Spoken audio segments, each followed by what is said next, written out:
Hello guys,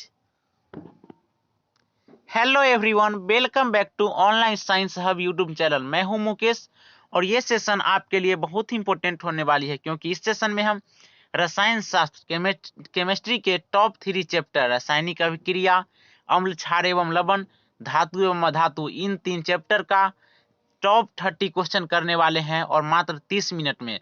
इन 30 minute में हम आपका कंसेप्ट इस तरह से क्लियर कराएंगे कि एग्जाम में तांडव मचेगा, अर्थात एग्जाम में आप एक भी प्रश्न इन 3 चैप्टर से छोड़ के नहीं आएंगे, ये मेरा गारंटी है। ठीक है, बढ़ते हैं अपने आज के पहले सेशन की ओर। गाइज, पहला सेशन हमारा रासायनिक अभिक्रिया से होगा और सेशन का हमारा पहला प्रश्न है कि रासायनिक समीकरण किसे कहते हैं। इसके लिए सही उत्तर होगा, जब किसी रासायनिक अभिक्रिया को संकेतों तथा सूत्रों के माध्यम से व्यक्त किया जाता है तो इसे रासायनिक समीकरण कहते हैं। अर्थात जब जो कोई रासायनिक अभिक्रिया है, जैसे ये आपको एक अभिक्रिया दिख रहा होगा, जब इस अभिक्रिया को हम समीकरण के सूत्रों द्वारा जब व्यक्त करते हैं और संकेतों द्वारा व्यक्त करते हैं तो इसको रासायनिक समीकरण कहते हैं। जैसे हाइड्रोजन और ऑक्सीजन दो अणु अपने दो परमाणु जब अभिक्रिया करते हैं तो H2O का एक अणु बनाते हैं, यानी जल बनाते हैं। तो जब इसको हम इसी भाषा को संकेत के रूप में लिखते हैं तो इसी को बोलते हैं रासायनिक समीकरण। बढ़ते हैं दूसरे प्रश्न की ओर। दूसरा प्रश्न है हमारा कि वो पहला प्रश्न था रासायनिक समीकरण और दूसरा है रासायनिक अभिक्रिया किसे कहते हैं। तो गाइज, इसका उत्तर है, ऐसी प्रक्रिया है जिसमें नए गुण वाले पदार्थों का निर्माण होता है, रासायनिक अभिक्रिया कहलाता है। अर्थात जब दो या दो से अधिक परमाणु या अणु मिलकर एक नए या फिर दो नए तीसरे अणु का निर्माण करते हैं, उसको रासायनिक अभिक्रिया कहते हैं। और इसी जब रासायनिक अभिक्रिया को संकेतों अथवा सूत्रों के द्वारा दर्शाते हैं तो उसको रासायनिक समीकरण कहते हैं। जैसे दूध से दही बनना एक रासायनिक अभिक्रिया है, लोहे पर जंग लगना एक रासायनिक अभिक्रिया है। ठीक है, ये उदाहरण हो गया। बढ़ते अपने तीसरे प्रश्न की ओर। तीसरा प्रश्न है हमारा गाइज कि संतुलित समीकरण क्या है, रासायनिक समीकरण को संतुलित करना आवश्यक क्यों है। गाइज, ये प्रश्न लगभग 3-4 बार आपके एग्जाम में दिख चुके हैं कि संतुलित समीकरण क्या होता है। आपको सब्जेक्टिव में इस तरह से पूछ दिया जाएगा कि कुछ समीकरण दे दिए जाएंगे और उसको आपको संतुलित करना पड़ेगा। तो गाइज, यह है इसका उत्तर, जब अभिकारक और उत्पाद दोनों तरफ के प्रत्येक तत्व के परमाणु की संख्या समान हो तो ऐसे समीकरण को संतुलित समीकरण कहते हैं। द्रव्यमान संरक्षण के नियम को संतुष्ट करने के लिए रासायनिक समीकरण को संतुलित किया जाता है। अर्थात जब कोई रासायनिक अभिक्रिया होता है तो अभिक्रिया में बीच में तीर होता है, तीर के पहले जो अभिकारक होते हैं, जैसे ये तीर रहेगा और इसके पहले जो अभिकारक होंगे और इसके बाद जो उत्पाद होते हैं, दोनों में तत्व के परमाणु की संख्या समान किया जाता है। इसी को संतुलित रासायनिक समीकरण कहते हैं। ठीक है, और ये इसलिए संतुलित किया जाता है क्योंकि ये द्रव्यमान संरक्षण नियम का पालन करे। बढ़ते हैं अपने पांचवें प्रश्न की ओर। चौथा प्रश्न हमारा होगा कि ऊष्माक्षेपी और ऊष्माशोषी अभिक्रिया का अर्थ क्या है, उदाहरण देके आपको बताना है। तो गाइज, इसके लिए सही उत्तर होगा कि वे रासायनिक अभिक्रिया जिसमें उत्पादों के बनने पर ऊष्मा मुक्त होती है ऊष्माक्षेपी कहलाती है। अर्थात ऊष्मा अगर मुक्त होती है तो ऊष्माक्षेपी अभिक्रिया कहलाएगी। और अगला है वे अभिक्रिया जिसमें उत्पादों के बनने पर ऊष्मा अवशोषित होती है तो ऊष्माशोषी अभिक्रिया कहलाती है। अर्थात जब ऊष्मा अवशोषित होगी तो ऊष्माक्षेपी हो जाएगा और जब ऊष्मा मुक्त होगी तो ये हो जाएगा ऊष्माक्षेपी। ठीक है, इसके लिए उदाहरण है जैसे C+O2, यहाँ आप देख रहे होंगे कि C+O2 तो CO2 प्लस हीट, यानी इसमें हीट निकलता है। ठीक है, और इसमें देख रहे होंगे कि इसमें हीट पहले लगता है। ठीक, बढ़ते अपने अगला प्रश्न है हमारा पांचवा, वियोजन अभिक्रिया को संयोजन अभिक्रिया के विपरीत क्यों कहा गया है, इन अभिक्रिया के लिए समीकरण लिखिए। यानी आपको यह बताना है कि वियोजन अभिक्रिया जो है वो संयोजन अभिक्रिया के विपरीत अर्थात उल्टा क्यों है। ठीक है, आपको अभिक्रिया का समीकरण देके बताना है। तो इसके लिए उत्तर है, जिस प्रकार संयोजन अभिक्रिया में दो या दो से अधिक अभिकारक परस्पर क्रिया करके उत्पाद बनाते हैं, ठीक उसके ही विपरीत वियोजन अभिक्रिया में कोई यौगिक दो या डाउन से यौगिक में विघटित हो जाता है। अर्थात संयोजन में गाइज ये होता है कि आप देख रहे होंगे कि दो या दो से अधिक जो अभिकारक होते हैं मिलके कोई एक या एक से अधिक क्या बनाते हैं। ठीक है, एक या एक से अधिक उत्पाद बनाते हैं। लेकिन वियोजन में ठीक उल्टा होता है कि कोई एक उत्पाद टूट के दो या दो से अधिक, मतलब कोई एक अभिकारक टूट के दो या दो से अधिक उत्पाद बनाता है, तो इसमें विघटित हो गया। तो इसमें क्या, पहला में क्या होता है, ये जुटता है और दूसरा में विघटित होता है। तो दोनों में मात्र यही अंतर था और यही एक दूसरे के देख रहे होंगे आप, उल्टा है। बढ़ते हैं अपने अगले प्रश्न छठा की ओर। छठा प्रश्न हमारा, पिछला प्रश्न अगर आप सही से समझे होंगे तो बता दें कि संयोजन अभिक्रिया क्या है। तो गाइज हम बता दिए थे कि दो या दो से अधिक नए पदार्थ मिलके एक और नया पदार्थ बनाते हैं, तो इसको कहते हैं संयोजन अभिक्रिया। संयोजन मतलब जुटना, तो दो मिलके एक नए बनाएंगे तो संयोजन हो जाएगा, और कोई एक दो नए में टूट जाएगा तो वो हो जाएगा वियोजन। तो इसका उत्तर है कि वे अभिक्रिया जिनमें दो या दो से अधिक पदार्थ मिलकर एक नया पदार्थ बनाते हैं उन्हें संयोजन अभिक्रिया कहते हैं। जैसे Mg+O2 तो MgO, ठीक है, यानी मैग्नीशियम जब ऑक्सीजन से अभिक्रिया करता है तब मैग्नीशियम ऑक्साइड बनाता है। इस अभिक्रिया में मैग्नीशियम ऑक्सीजन मिलकर अभिक्रिया करते हैं और एक नया पदार्थ मैग्नीशियम ऑक्साइड बनाते हैं। देखिए आप भाषा में यहाँ लिखा है। बढ़ते हैं अपने अगले प्रश्न सातवां की ओर। सातवां प्रश्न है गाइज, उपचयन और अपचयन में क्या अंतर है। ठीक है, यानी दो अभिक्रिया आपको दे दिया जाएगा कि उपचयन और अपचयन अभिक्रिया में क्या अंतर है। तो गाइज इसके लिए उत्तर होगा, उपचयन और अपचयन एक दूसरे के पूरक अभिक्रिया है। जैसे उपचयन में ऑक्सीजन की वृद्धि होती है और अपचयन में ऑक्सीजन का ह्रास होता है। अर्थात इसका मतलब ये है कि जो उपचयन अभिक्रिया होगा गाइज, उपचयन में क्या होगा कि ऑक्सीजन की संख्या में वृद्धि होगी। क्या होगी, ऑक्सीजन की संख्या में वृद्धि होगी, ऑक्सीजन की संख्या में वृद्धि होगी। और अपचयन में क्या होगा कि ऑक्सीजन की संख्या में कमी होगी। ठीक है, यही मेन अंतर था। बढ़ते हैं अपने अगले प्रश्न आठवां की ओर। आठवां प्रश्न गाइज बहुत इंपॉर्टेंट है और ये 2-3 बार आ चुका है आपके एग्जाम में। प्रश्न है कि श्वसन को ऊष्माक्षेपी अभिक्रिया क्यों कहते हैं, कारण दीजिए। तो गाइज इसकी यानी श्वसन अभिक्रिया है, इसको ऊष्माक्षेपी अभिक्रिया क्यों कहते हैं। तो गाइज पीछे हम आपको बता चुके हैं कि ऊष्माक्षेपी और ऊष्माशोषी में क्या अंतर है। ऊष्माक्षेपी में हम आपको ये बताए थे कि अभिक्रिया के फलस्वरूप ऊष्मा का उत्सर्जन या फिर ऊष्मा निकलती है। ठीक है, तो इसके लिए उत्तर हो जाएगा, श्वसन क्रिया जो हमारी कोशिकाओं में निरंतर होती रहती है, यह एक प्रकार की ऊष्माक्षेपी अभिक्रिया है। भोजन से प्राप्त कार्बोहाइड्रेट टूटने के बाद ग्लूकोज में बदल जाता है, जो श्वसन क्रिया में ऑक्सीजन के साथ मिलकर हमें ऊर्जा प्रदान करता है। चूंकि ऊष्माक्षेपी अभिक्रिया में भी ऊर्जा निकलती है, इसलिए श्वसन को ऊष्माक्षेपी अभिक्रिया कहते हैं। अर्थात आप समझ गए होंगे कि श्वसन को ऊष्माक्षेपी क्यों कहते हैं इसलिए क्योंकि भोजन से हमको जो कार्बोहाइड्रेट प्राप्त होता है वो टूटने के बाद ग्लूकोज में बदल जाता है, और वही ग्लूकोज जब ऑक्सीजन से अभिक्रिया करता है तो हमको एनर्जी यानी ऊर्जा देता है, और जब ऊर्जा देगा तो जो ऊर्जा देता है उसको क्या बोलते हैं, ऊष्माक्षेपी बोलते हैं। बढ़ते अपने अगले प्रश्न नौवां की ओर। नौवां प्रश्न है हमारा कि श्वसन को ऊष्माक्षेपी अभिक्रिया क्यों कहते हैं। तो गाइज ये तो हम पहले बता ही चुके हैं, एक बार फिर से रिपीट कर देते हैं। पाचन क्रिया के समय भोजन हमारे शरीर में उपस्थित ऑक्सीजन के साथ मिलकर ऊर्जा मुक्त या फिर ऊर्जा रिलीज करता है। हमारे शरीर की कोशिकाओं को ऊर्जा मिलती है, अतः श्वसन एक ऊष्माक्षेपी अभिक्रिया है। ठीक है, आप यहाँ देख रहे होंगे कि श्वसन की जो ऊष्माक्षेपी अभिक्रिया है वो किस तरह से दिया गया है, तो उसी क्वेश्चन को थोड़ा शॉर्ट फॉर्म में दिया गया है। बढ़ते अपने अगले प्रश्न 10वां की ओर। 10वां प्रश्न गाइज बहुत ही इंपॉर्टेंट है, लाते हैं आपके स्क्रीन पे। 10वां प्रश्न हमारा कि उदासीनीकरण अभिक्रिया क्या है। तो गाइज आपको प्रश्न से ही लगता होगा कि उदासीनीकरण मतलब उदास करने वाला अभिक्रिया, तो इसके लिए उत्तर होगा, वह अभिक्रिया जिसमें क्षारक एवं अम्ल अभिक्रिया कर जल एवं लवण का निर्माण करते हैं, इस अभिक्रिया को उदासीनीकरण कहते हैं। इस अभिक्रिया में अम्ल तथा क्षारक एक दूसरे के प्रभाव को खत्म कर उदासीन बना देता है। अर्थात गाइज कि जब अम्ल की अभिक्रिया किसी क्षार से कराई जाती है तो जल एवं लवण बनता है, इसी अभिक्रिया को उदासीनीकरण कहते हैं। यानी अम्ल का जो खट्टापन और क्षार का जो कड़वापन गुण होता है, दोनों एक दूसरे को खत्म करके उदासीन बना देता है, इसी को कहते हैं उदासीनीकरण अभिक्रिया। ठीक है, अब बढ़ते अपने अगले प्रश्न गाइज। अगला प्रश्न है हमारा 11वां कि धोने, रुक जाइए 1 मिनट। प्रश्न है हमारा 15वां कि धोने का सोडा एवं बेकिंग सोडा के दो प्रमुख उपयोग बताना है। गाइज धोने का सोडा और बेकिंग सोडा, इसका आपको फॉर्मूला आपको कमेंट सेक्शन में बताना है, क्योंकि ऑब्जेक्टिव में हम बार बार इस प्रश्न को करवा चुके हैं और इसका उपयोग आज बता देते हैं। धोने का जो सोडा होता है इसका उपयोग है गाइज, पहला आपको इसी तरह से लिखना है कि धोने के सोडा का उपयोग निम्नलिखित है, और पहला है सोडियम कार्बोनेट का उपयोग कांच, साबुन एवं कागज उद्योग में होता है। यानी गाइस सोडियम कार्बोनेट होता है Na2CO3, क्या Na2CO3, इसी को बोलते हैं धोने का सोडा, ठीक है।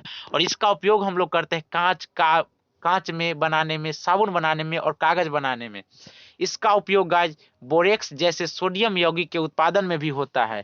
तो आप जरूर एग्जाम में इस तरह से लिख के आएंगे। बढ़ते अपने अगले प्रश्न। अगला प्रश्न है हमारा गाइस कि वायु में जलाने से पहले मैग्नीशियम रिबन को साफ क्यों किया जाता है।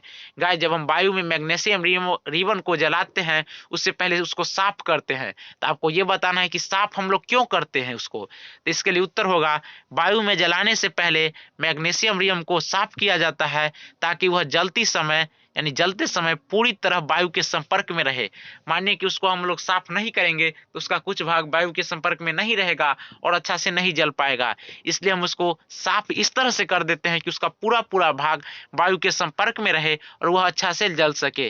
गाइस ये प्रश्न हम जब मैट्रिक का एग्जाम दिए थे उस समय भी आया था और ये प्रश्न अपना तांडव जरूर एग्जाम में दिखाता है और बार बार आता है गाइस। तो इसको आप लोग अच्छा से याद कर लीजिएगा कि हम लोग इसलिए साफ कर देते हैं ताकि उसका पूरा पूरा भाग वायु के संपर्क में रहे और उसका जो हो जल्द से जल्द जल जाए, ठीक है। बढ़ते अपने अगले प्रश्न। अगला प्रश्न है गाइस हमारा लगभग 14वां प्रश्न होगा। 14वां प्रश्न है उभयधर्मी ऑक्साइड क्या होता है। उभयधर्मी, ठीक है, दो उभयधर्मी ऑक्साइड के उदाहरण बताना है। आपको सबसे पहले तो ये बताना है कि उभयधर्मी ऑक्साइड क्या होते हैं और उसका दो उदाहरण देना है। तो इसके लिए उत्तर होगा ऐसे धातु ऑक्साइड जो अम्ल तथा क्षारक दोनों से अभिक्रिया करके लवण तथा जल प्रदान करते हैं उभयधर्मी ऑक्साइड कहलाते हैं। अर्थात वैसा ऑक्साइड जो अम्ल से अभिक्रिया करे या फिर क्षार से अभिक्रिया करे लेकिन लवण तथा जल जरूर बना देगा, उसको कहेंगे उभयधर्मी ऑक्साइड। इसके लिए उदाहरण होगा एल्युमिनियम ऑक्साइड जैसे Al2O3, जिंक ऑक्साइड ZnO, ठीक है। ये जो दो उभयधर्मी ऑक्साइड है ये अम्ल से अभिक्रिया करे चाहे क्षार से अभिक्रिया करे, लवण तथा जल जरूर बना देंगे। गाइस बढ़ते अपने अगले प्रश्न। अगला प्रश्न हमारा लगभग 15वां होगा। 15वां प्रश्न तो बहुत इंपॉर्टेंट है और ये प्रश्न आपको 5 नंबर में सीधे सीधे दिखने को मिलेंगे, तो जरूर आप याद कर लीजिएगा। प्रश्न यह है कि विरंजक चूर्ण का निर्माण कैसे होता है। यानी आपको ये बताना है कि विरंजक चूर्ण हम लोग कैसे बना सकते हैं, इसका 3 गो उपयोग भी बताना है।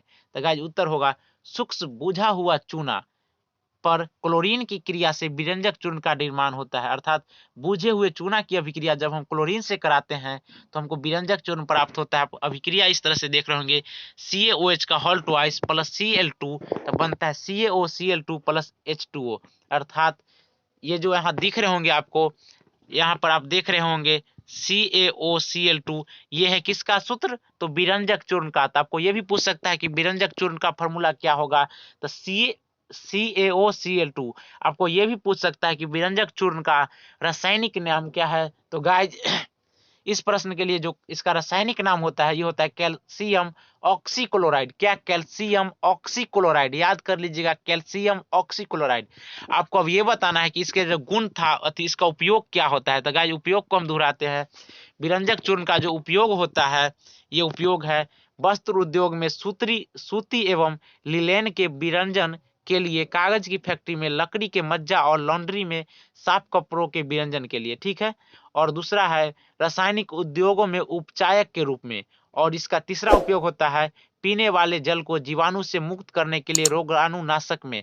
अर्थात हम लोग जो पानी पीते हैं उसमें के जीवाणु को नष्ट करने के लिए भी हम विरंजक चूर्ण का प्रयोग करते हैं। बढ़ते अपने अगले प्रश्न। अगला प्रश्न हमारा लगभग 17वां होगा, ठीक है। प्रश्न है कि 17वां प्रश्न है कि अम्ल का जलीय विलयन क्यों विद्युत का चालन करता है। अर्थात जब अम्ल का जो जलीय विलयन होता है यानी अम्ल की अभिक्रिया जब जल से कराते हैं तो वो जलीय विलयन हो गया अम्ल का, और उससे विद्युत का चालन क्यों होता है, ठीक है। तो इसके लिए उत्तर होगा अम्ल का जलीय विलयन विद्युत का चालन करता है क्योंकि अम्ल जलीय विलयन में H+ आयन उत्पन्न करता है, जिसके कारण ये विद्युत धारा प्रवाह होता है। अर्थात जब हम अम्ल का जलीय विलयन बनाते हैं तो उसमें H+ आयन उत्पन्न हो जाता है, इसी कारण से उसमें विद्युत धारा का प्रवाह होता है। गाइस, जितने भी प्रश्न है बहुत ही इंपॉर्टेंट है और जरूर पूछे जाएंगे।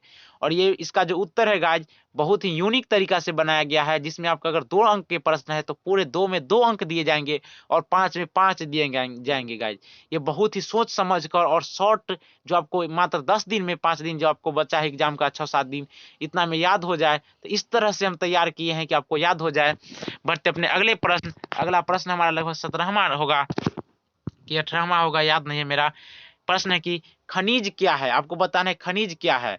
गाइज, ये जो खनिज है इसका जो उत्तर होगा, खनिज पृथ्वी के अंदर पाए जाने वाली वह प्राकृतिक पदार्थ है जिसमें धातु के यौगिक पाए जाते हैं, जैसे मैग्नीज, बॉक्साइड। यानी खनिज जो है वो पृथ्वी के अंदर पाया जाता है। कहाँ? पृथ्वी के अंदर। और कैसा पदार्थ है? तो प्राकृतिक पदार्थ है। तो आपको इससे जोड़ के लिख सकते हैं कि खनिज पृथ्वी के अंदर पाए जाने वाला एक प्राकृतिक पदार्थ है और इसमें धातु के यौगिक पाए जाते हैं, जैसे मैग्नीज हुआ, बॉक्साइड हुआ और बहुत सारे हैं। ठीक है, बढ़ते हैं अगले प्रश्न की ओर। अगला प्रश्न हमारा कि अयस्क क्या है। क्या? अयस्क क्या है?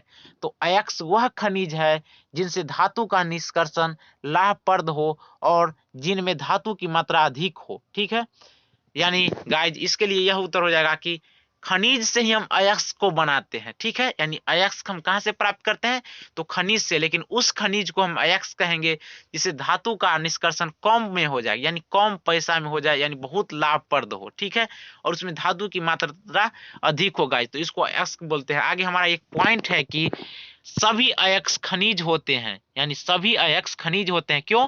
क्योंकि सभी अयस्क को तो हम खनिज से प्राप्त करते हैं, परंतु सभी खनिज अयस्क नहीं होते हैं।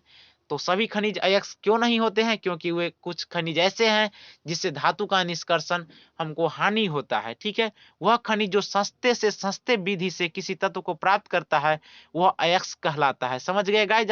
आपको इससे भी पूछ सकता है कि खनिज और अयस्क में क्या अंतर है। तो खनिज भी धातु के मतलब खनिज से क्या धातु के यौगिक प्राप्त किए जाते हैं खनिज में, और ये थोड़ा महंगा होता है। अयस्क उस खनिज को कहते हैं जिससे धातु का निष्कर्षण लाभप्रद होता है। बढ़ते अपने अगले प्रश्न। लगभग हमारा 19वां प्रश्न होगा या फिर 20वां होगा। गैंग किसे कहते हैं? ठीक है, गैंग। ठीक है, तो पृथ्वी से प्राप्त खनिज अयस्कों में मिट्टी, रेत आदि जैसे अशुद्धि होती है जिसे गैंग कहते हैं। जैसे हम पृथ्वी के अंदर से खनिज अयस्क निकाले ना, उसमें से जैसे उनमें मिट्टी है, रेत यानी बालू के कण है, तो ये सब जो अशुद्धि पदार्थ है इसी को हम लोग बोलेंगे गैंग। क्या बोलते हैं? गैंग। ठीक है, बढ़ते अपने अगले प्रश्न 20वां की ओर। क्या 20वां? अच्छा, 20वां प्रश्न है हमारा कि धात्विक या धातु कर्म क्या है।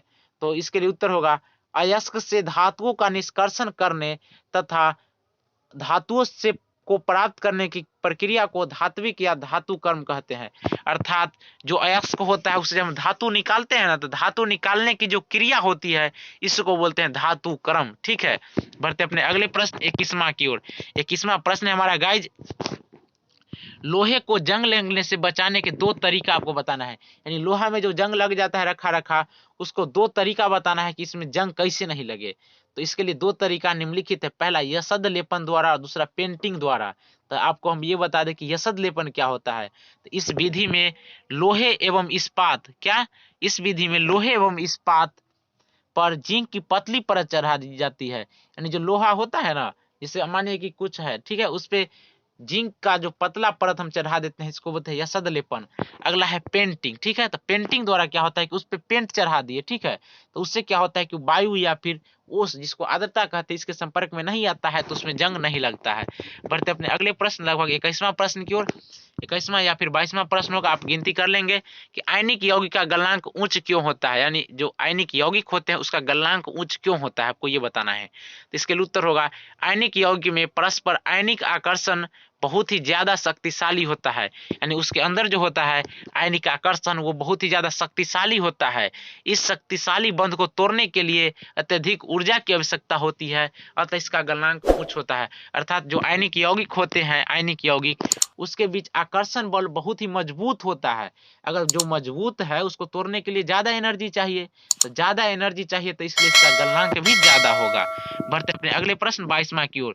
22वां प्रश्न है हमारा गाइज कि धातु क्या है, यानी आपको धातु मेटल का परिभाषा बताना है। तो धातु वे तत्व होती है जो इलेक्ट्रॉन खोकर धनात्मक आयन बनाते हैं, अर्थात वैसे तत्व जो इलेक्ट्रॉन खोकर धनात्मक आयन बनाएंगे धातु कहलाएंगे। धातु के बाह्यतम कोश में, यानी बाहरी वाला जो कोश होगा, सामान्यतः 1, 2 या 3 इलेक्ट्रॉन होते हैं। धातु चमकीली होती है और ठोस होती है। धातु ऊष्मा और विद्युत की सुचालक होती है। तो ऐसे भी आपको गाइस पूछ सकता है कि धातु के गुण बताना है। तो धातु क्या होता है, तो वैसे तत्व जो इलेक्ट्रॉन खोकर धनात्मक आयन बनाते हैं, पहला हो गया। दूसर का, धातु के बाह्यतम कोश में सामान्यतः 1, 2 या 3 इलेक्ट्रॉन होते हैं, ये दूसरा हो गया। तीसर का, धातु चमकीली होती है। चौथा, धातु ठोस होती है। अगला, धातु ऊष्मा की सुचालक होती है। और अगला, धातु विद्युत की सुचालक होती है। तो ये हम 5-6 गुण बता दिए धातु का। बढ़ते अपने 23वें प्रश्न की ओर। 23वां प्रश्न हमारा कि अधातु क्या है। तो अधातु वे तत्व है जो इलेक्ट्रॉन लेकर ऋणात्मक आयन बनाते हैं। अधातु परमाणु के बाह्यतम कोश में 5, 6, 7 और 8 इलेक्ट्रॉन होता है। केवल हाइड्रोजन और हीलियम को छोड़कर के अधातु ठोस, द्रव और गैस तीनों होते हैं। ये सामान्यतः विद्युत एवं ऊष्मा के कुचालक हैं।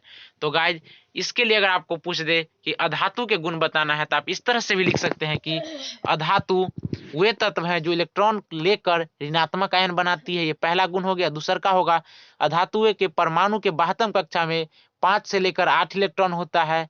उसके बाद ये तीनों अवस्थाएं अर्थात ठोस, द्रव, गैस तीनों में पाए जाते हैं।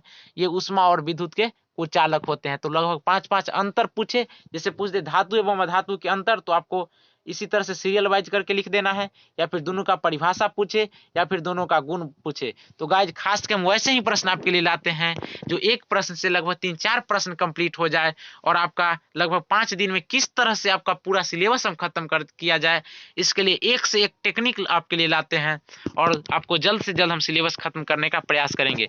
और ये रहा प्रश्न, बहुत ही इंपॉर्टेंट गाइज, जरूर देखने को मिलेगा। प्रश्न ये है कि सोडियम को सोडियम जो होता है Na, उसको केरोसिन तेल में, यानी मटिया तेल, हम जो अपना गांव वाला भाषा में बोलते हैं मटिया तेल, उसमें डुबाकर क्यों रखा जाता है। तो इसके लिए उत्तर होगा गाइज कि सोडियम और पोटेशियम अत्यधिक क्रियाशील धातु हैं, अर्थात ये जल्दी किसी से क्रिया कर लेता है, मतलब अभिक्रिया कर लेता है। तो सोडियम और पोटेशियम अत्यधिक क्रियाशील धातु है। ये वायु के साथ अभिक्रिया कर आसानी से आग पकड़ लेते हैं, इसलिए सोडियम को केरोसिन तेल में डुबा कर रखा जाता है।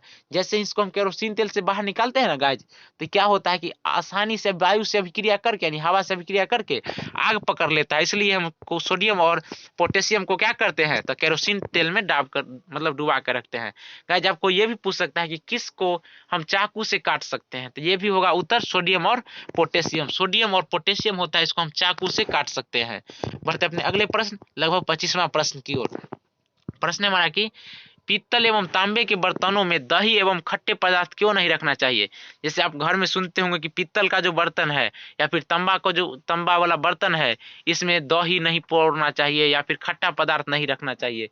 तो कोई तो लॉजिक होगा गाइज कि हम इसमें खट्टा पदार्थ या फिर दही काहे नहीं रखते हैं। ठीक है, इसके लिए आंसर होगा कि पीतल एवं तांबे के बर्तनों में दही एवं खट्टे पदार्थ इसलिए नहीं रखने चाहिए क्योंकि दही में मौजूद लैक्टिक अम्ल होते हैं। यानी दही में कौन सा अम्ल होता है, तो लैक्टिक अम्ल होता है, जो पीतल एवं तांबे के बर्तन के साथ अभिक्रिया करके हानिकारक विषैला यौगिक बनाते हैं, जो किसी कारणवश खाने के लायक नहीं होता है। अर्थात इसका कारण गाइज इसलिए है कि दही या फिर खट्टा पदार्थ इसलिए नहीं रखते हैं कि दही में जो लैक्टिक अम्ल होता है वो तांबा या फिर पीतल के बर्तनों के साथ अभिक्रिया करके हानिकारक या विषैला पदार्थ बना देता है। ठीक है, बढ़ते अपने अगले प्रश्न 26वां की ओर। 26वां प्रश्न हमारा, 26वां प्रश्न गाइज है कि 26वां प्रश्न तो वही रिपीट हो गया, तो ये तो आप मतलब याद कर लेंगे, लेकिन एक प्रश्न नहीं है, इसका उत्तर सिर्फ है कि धातु के ऑक्साइड अम्लीय प्रकृति के होते हैं। ठीक है, और अधातु के ऑक्साइड क्षारीय प्रकृति के। जैसे धातु के ऑक्साइड पूछेगा तो ये हो जाएगा अम्लीय, क्या अम्लीय, और पूछ देगा अधातु के ऑक्साइड, तो अधातु वाला हो जाएगा क्षारीय। अधातु के ऑक्साइड क्या हो जाएंगे, क्षारीय। बढ़ते अपने अगले प्रश्न 27वां की ओर। लगभग 27वां प्रश्न हमारा हो चुका होगा। रासायनिक गुणधर्मों के आधार पर धातु एवं अधातु में विभेद बताना है। तो गाइज हम पीछे बता चुके हैं कि धातु और अधातु में क्या क्या विभेद है। तो ये है रासायनिक गुण के आधार पे, वो हम बताए थे भौतिक गुण के आधार पे, और यहाँ है रासायनिक गुण के आधार पे। तो इसके लिए जो सही उत्तर होगा, जैसे आप एक बगल लिख दीजिएगा धातु के रासायनिक गुणधर्म और दूसरे बगल लिख दीजिएगा अधातु के रासायनिक गुणधर्म। और इधर जैसे जिस तरह से लिखा हुआ है, जैसे धातु के रासायनिक गुणधर्म, इसी तरह से इधर से लिख दीजिएगा अधातु के रासायनिक गुणधर्म। तो गाइज जैसे इसके लिए उत्तर होगा, धातु क्षारकीय ऑक्साइड बनाती है तो धातु अम्लीय ऑक्साइड बनाएंगे। धातु अपचायक होती है तो अधातु क्या होगा, उपचायक हो जाएगा। और तीसरा है धातु जल से हाइड्रोजन को विस्थापित कर देती है। इसी तरह से हम अधातु के रासायनिक गुण बता रहे हैं आपको। पहला है अधातु अम्लीय और उदासीन ऑक्साइड बनाते हैं। धातु क्या बनाता था, तो क्षारीय ऑक्साइड बनाता था, और ये अम्लीय और उदासीन ऑक्साइड बनाते हैं। कौन था, धातु। अधातु उपचायक होते हैं, लेकिन धातु क्या होता था, अपचायक होता था। और अधातु जल से हाइड्रोजन को विस्थापित नहीं करता है, लेकिन धातु क्या करता था, जल से अभिक्रिया करके, यानी जल में जो हाइड्रोजन था उसको विस्थापित कर देता था। बढ़ते अपने अगले प्रश्न 28वां की ओर। 28वां प्रश्न हमारा, प्लास्टर ऑफ पेरिस जिसको पीओपी कहते हैं, आपको बता चुके हैं, इसका फॉर्मूला भी बता चुके हैं। ये जल से अभिक्रिया करके क्या बनाता है, तो इसका समीकरण आपको लिखना है। जैसे गाइस आप देख रहे होंगे जो CaSO4.2 है, ये किसका अति फॉर्मूला है, तो प्लास्टर ऑफ पेरिस का। तो आपको बताना है कि ये अभिक्रिया करके जल से क्या बनाता है। तो जल से अभिक्रिया कराते हैं जब प्लास्टर ऑफ पेरिस को, तो हमको जिप्सम बनता है। और जिप्सम का आपको फॉर्मूला पूछ देते हैं, ये फॉर्मूला हो जाएगा CaSO4.2H2O। यही हाफ रहेगा तो क्या होगा, ये हो जाएगा प्लास्टर ऑफ पेरिस। बढ़ते अपने अगले प्रश्न, लगभग 28वां या 29वां प्रश्न होगा गाइज। दैनिक जीवन में पीएच वैल्यू का आपको महत्व बताना है। यानी पीएच का दैनिक जीवन, हमारा जो डेली का जीवन है, डेली लाइफ, इसमें क्या इंपॉर्टेंट है। तो गाइज इसके लिए जो हमारा उत्तर होगा, हमारा शरीर 7.0 से 7.8 पीएच परास के बीच कार्य करता है। अर्थात आपको ये भी पूछ सकता है कि मानव शरीर का पीएच वैल्यू क्या होता है, तो ये होता है 7.0 से 7.8। ठीक है, तो ये एक हो गया। दूसरा का इसका वैल्यू है, मिट्टी का पीएच की प्रकृति अम्लीय हो तो फसल के लिए अनुकूल नहीं होती है। अर्थात जो हमारा खेत होता है, अगर खेत अम्लीय हो गया तो हमारा उसमें फसल अच्छा से नहीं होगा। इसलिए हम उसमें थोड़ा सा कुछ डाल के और उसको क्या करते हैं, फिर से मतलब उदासीन बनाते हैं, तब हमारा फसल हो पाता है। और तीसरा है, हमारे उदर में हाइड्रोक्लोरिक अम्ल होता है जो उदर को हानि पहुंचाए बिना पाचन में सहायता करता है। यानी हमारा पेट में जो अम्ल पाया जाता है वो होता है हाइड्रोक्लोरिक अम्ल। कौन अम्ल, हाइड्रोक्लोरिक अम्ल। इसका फॉर्मूला होता है HCl। HCl को कहते हैं हाइड्रोक्लोरिक अम्ल। ये हमारा पेट में पाया जाता है और ये पाचन क्रिया में हमारा सहायता करता है। और चौथा गुण है गाइज कि चौथा है कि यह यदि मुंह का पीएच मान 5.5 से कम हो जाए तो दांतों का क्षय हो जाएगा। अर्थात जो हमारा दांत है उसका अगर पीएच वैल्यू 5.5 से कम हो जाए तो हमारा दांत गिरना शुरू हो जाता है, या फिर उसमें कुछ खराबी आना शुरू हो जाता है। तो ये था 4 गो गुण या फिर महत्व किसका, पीएच वैल्यू का हमारा डेली लाइफ में। बढ़ते अपने अगले प्रश्न की ओर। अगला प्रश्न हमारा कि संक्षारण क्या है। संक्षारण क्या है, तो गाइस और इसमें आगे प्रश्न है कि धातु को संक्षारित होने से बचाने के लिए 3 विधि बताना है आपको। ठीक है, यानी संक्षारण क्या है और धातु को संक्षारण होने से कैसे बचा सकते हैं। ठीक है, तो उत्तर है खुली वायु या नम वायु। खुली वायु या नम वायु जल के संपर्क में किसी धातु की सतह पर आती है तो इसी सतह पर वायु धातु से अभिक्रिया करके एक नया पदार्थ बना लेता है, जिससे धातु का क्षय होने लगता है। इस घटना को संक्षारण कहते हैं। जैसे कोई धातु है, जैसे लोहे मानिए, और उसको जब हम खुली वायु में जैसे बाहर छोड़ देते हैं तो वे वायु से अभिक्रिया करके एक नया पदार्थ बना लेता है, और धीरे धीरे जैसे क्या होता है, लोहा में जंग लगना शुरू हो जाता है। जंग लगते लगते वो खराब हो जाता है, उसका क्षय होने लगता है। क्षय होने लगता है, इसी को कहते हैं संक्षारण, यानी क्षय होने लगना, धीरे धीरे किसी धातु में क्षय होने लगना। ठीक है, तो इसको कहेंगे संक्षारण। बढ़ते अपने अगले प्रश्न, लगभग 31वां प्रश्न को। 31वां प्रश्न हमारा कि धोबन सोडा का उपयोग बताना है। ठीक है, तो गाइस धोबन सोडा का उपयोग है, सोडियम कार्बोनेट का उपयोग गाइस कांच, साबुन और कागज उद्योग में होता है। इसका उपयोग बोरेक्स जैसे सोडियम यौगिक उत्पादन में होता है। सोडियम कार्बोनेट का उपयोग घरों में साफ सफाई के लिए होता है। तो ये प्रश्न रिपीट हो चुका, तो इसको आप याद कर लीजिएगा, बहुत ही इंपॉर्टेंट प्रश्न है गाइस। और बेकिंग सोडा का जो हम बताते हैं, फिर से बेकिंग सोडा उस समय नहीं बताए थे। बेकिंग सोडा का उपयोग होता है गाइस, बेकिंग सोडा का उपयोग खाने की चीजों को मुलायम, स्पंजी और खस्ता बनाने में होता है। जैसे हमारे घरों में जो खस्ता बनता है ना, उसमें भी बेकिंग सोडा का उपयोग करते हैं। ठीक है, और इसका फॉर्मूला होता है NaHCO3, ठीक है। आपको पूछ दे कि बेकिंग सोडा का फॉर्मूला बताइए तो हो जाएगा NaHCO3, ठीक है, NaHCO3। और आपको दूसर का इसका जो उपयोग है, बेकिंग सोडा के क्षारीय होने के कारण ये पेट में अम्ल की मात्रा को अधिकता को कम और उदासीन करके राहत पहुंचाने के लिए उपयोग किया जाता है। तीसरा है कभी कभी इसका उपयोग खाने को शीघ्रता से पकाने के लिए भी किया जाता है। और चौथा है इसका उपयोग सोडा अम्ल अग्निशामक के रूप में भी किया जाता है। गाइस बेकिंग सोडा होता है इसका पहला उपयोग, जैसे आपको पाव रोटी देखते होंगे, पाव रोटी या फिर खस्ता होता है, इसको बनाने में भी हम करते हैं, उसको फुलाने में भी इसका उपयोग करते हैं। या फिर भोज में देखते होंगे, अगर खाना जल्द बनाना है तो उसमें भी हम बेकिंग सोडा का उपयोग करते हैं। बढ़ते हैं अपने अगले प्रश्न 32वां की ओर। 32वां प्रश्न गाइस नहीं है, इससे पहले आपको हम ये बता दें कि जो हमारा चैनल है ऑनलाइन साइंस हब, इसको जरूर सब्सक्राइब कर दे। आपसे बार बार रिक्वेस्ट करते हैं, जैसे ही हमारा 1000 सब्सक्राइबर पूरता है तो आपके लिए हम एकदम बेजोर सेशन लाएंगे और पोल सिस्टम के साथ। अगर हमारा पीछे का जो ऑब्जेक्टिव कुल 17-18 सेशन हो चुका है उसको नहीं देखे हैं तो जरूर देख ले, क्योंकि ऑब्जेक्टिव गाइज आपके लिए बहुत ही इंपॉर्टेंट है, वो पूरा 100% अंक दिलाएगा और बहुत ही इंपॉर्टेंट सेक्शन है गाइज। अगर हमारा वीडियो आपको अच्छा लगा हो तो प्लीज़ लाइक कर देना तथा इसको अपने दोस्तों के साथ शेयर करना, तो ताकि वे भी आपके तरह एग्जाम की तैयारी कर सके गाइज। और हमारा डेली का सेशन आएगा सब्जेक्टिव का 7 PM में। आपको वीडियो कैसा लगा वो जरूर कमेंट सेक्शन में बताना, और ऐसे ही और वीडियो पाने के लिए हमारे चैनल को सब्सक्राइब कर देना। और अगला जो सेशन होगा आपका, इसी तरह से जैसे आज हम 35-30 क्वेश्चन किए, इसी तरह से अगला सेशन आपका केमिस्ट्री का होगा, इसी तरह से फिर बायोलॉजी का होगा, फिर हिस्ट्री होगा, फिर ज्योग्राफी होगा, फिर होगा जैसे जो जो बच जाएगा उसका होते रहेगा। और जैसे ही आपका एग्जाम शुरू होता है तो एग्जाम के रात में आपको एक इंपॉर्टेंट वीडियो मिलेगा लीक क्वेश्चन का, ठीक है। हम वीडियो में अंत तक बने रहने के लिए आपको धन्यवाद देते हैं। आप एग्जाम की तैयारी अच्छे से करें, इसकी कामना करते हैं।